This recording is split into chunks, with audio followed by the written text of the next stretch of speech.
কোনো ব্যক্তি যখন আমাদের অপমান করে বা খোঁচা দিয়ে কথা বলে তখন তার সাথে কিভাবে আচরণ করব আমরা সাথে সাথে বুঝে উঠতে পারি না, কি তাই তো?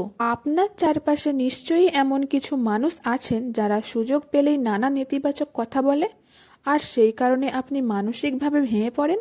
আসসালামু আলাইকুম ওরহমতুল্লাহি ওয়াবারাকাতুহ। আজকের ভিডিওতে আমরা জানব অপমানকারীদের মুখ বন্ধ করার জন্য কি করণীয়।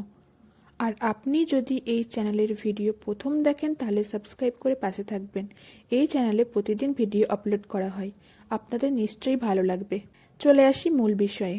যখন কেউ আপনাকে খোঁচা দিয়ে কথা বলবে তখন আপনি ভুলেও যে কাজগুলি করবেন না: 1. রাগ দেখাবেন না। 2. পাল্টা অপমানও করবেন না। 3. অতিরিক্ত রিয়াক্ট করবেন না, সিম্পল থাকবেন।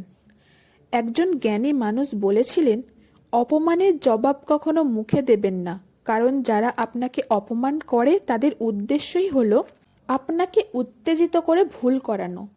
তাই তাদের সব পরিকল্পনা ভেস্তে দিন আপনার নীরবতা দিয়ে। এটা ঠিক, চুপ থাকলেই যে সব কিছু ঠিক হয়ে যাবে তা নয়, তবে নীরবতা অনেক সময় কথার চেয়েও বেশি শক্তিশালী হয়। আপনি যদি বুঝতে দেন তার কথায় আপনি আঘাত পেয়েছেন, হতাশ হয়েছেন, তাহলে বিষয়টা তার জন্য মজার হয়ে উঠবে, বারবার এই একই কাজ করবে। তাই ভুল করেও আপনি রেগে যাবেন না।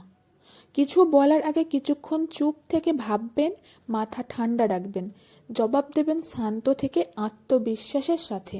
তাহলে কেউ খোঁচা দিলে তাৎক্ষণিক যে কাজগুলি করবেন সেগুলি হলো: 1 নম্বর, শান্ত থাকা এবং ধৈর্য ধারণ করা। পবিত্র কোরআনে একাধিক আয়াতে বলা হয়েছে, আল্লাহ ধৈর্যশীলদের ভালোবাসেন এবং আল্লাহ ধৈর্যশীলদের সঙ্গে থাকেন। বিপদ আপদ বা সুখে দুঃখে যে ব্যক্তি ধৈর্য ধরে আল্লাহ তার সঙ্গে থাকেন এবং তাকে সাহায্য করেন। ধৈর্য সাফল্যের চাবিকাঠি, যা মুমিনের অপরিহার্য গুণ। 2 নম্বর, রাগ নিয়ন্ত্রণ করা। রাগের বশে মানুষ এমন কথা বলে ফেলে যা পরবর্তীতে অনুশোচনার কারণ হয়। রাগ মানুষকে জ্ঞান ও সঠিক পথ থেকে বিচ্যুত করে। সব থেকে বড়, রাগ শয়তানের পক্ষ থেকে আসে। তাই যারা রাগের সময় নিজেকে নিয়ন্ত্রণ করতে পারে আল্লাহ তাদের ভালোবাসেন। রাগ আবেগ নিয়ন্ত্রণ করতে পারলে অস্বস্তিকর পরিবেশ সহজেই মোকাবিলা করা যায়। 3 নম্বর যেটা করবেন তা হলো সামর্থ্য অনুযায়ী প্রতিবাদ। অপমানের প্রতিবাদ করা ঈমানের লক্ষণ, কিন্তু তা করতে হবে উত্তম উপায়ে, ঝগড়া বা গালিগালাজ করে নয়। দৃঢ়ভাবে যদি তাকে বলতে পারেন, আপনি যা বললেন সেটা আমার ভালো লাগেনি, সরাসরি তাকে জিজ্ঞাসা করবেন, আপনি কি আমাকে অপমান করার চেষ্টা করছেন? এতে দেখবেন অপরপক্ষ তার বলা কথা নিয়ে ভাবতে বাধ্য হবে। 4 নম্বর কাজ হলো দূরত্ব বজায় রাখা। যদি কোনো সম্পর্ক বিষাক্ত হয়ে যায়, সেই সম্পর্ক থেকে দূরে সরে আসা আত্মসম্মান বোধের কাজ, যা অহংকার নয়।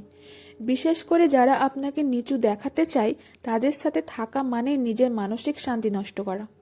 ওই সমস্ত মানুষের কথাকে গুরুত্ব না দিয়ে নিজের মতো কাজ করুন। সফল মানুষ সবার মতামত নিয়ে কখনোই মাথা ঘামায় না। জীবনে বড় কিছু করতে চাইলে অপমানকে জ্বালানির মতন ব্যবহার করুন। অপমানের কথাকে শক্তিতে পরিণত করুন। শেষ কথা, নিজের উপর বিশ্বাস রাখবেন। কেউ আপনাকে অপমান করছেন মানে তার নিরাপত্তাহীনতারই প্রকাশ করছেন। কারণ কি জানেন, সম্মান সেই ব্যক্তি দেয় যার নিজের সম্মান আছে। যার নিজেরই সম্মান নেই সে সম্মান কিভাবে আপনাকে দেবে? তাই নিজের ওপর বিশ্বাস রাখুন। লোকে যা বলবে আপনি তা নন।